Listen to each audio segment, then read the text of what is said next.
మా పాండవులు మా పుత్రులకు మృత్యువునే విధిస్తారు.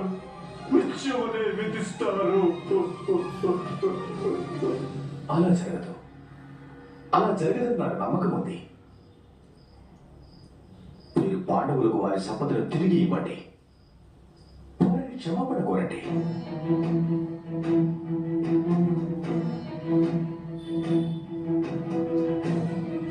అప్పుడు ద్యూత సభ సమయంలో కూడా వారు తమ ధర్మాన్ని విడనాడలేదు. వారు ఈ రోజుకి తమ ధర్మాన్ని విడనాడరు అగ్రజ.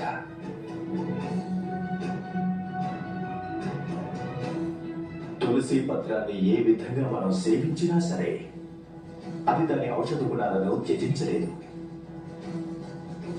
పాండవులు నేడు కూడా తమ ధర్మాన్ని విడనాడరు.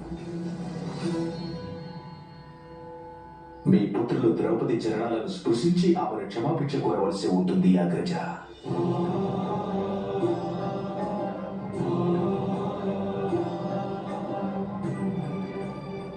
తమ పాపాలకు వారు ప్రాయశ్చిత్తం చేసుకోవాలి.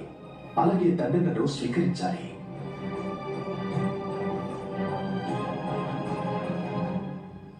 ఒక విషయం స్పష్టం అగ్రజ, మీ పుత్రులకు రక్షణ కేవలం ఒక ద్రౌపదియే ఇవ్వగలదు.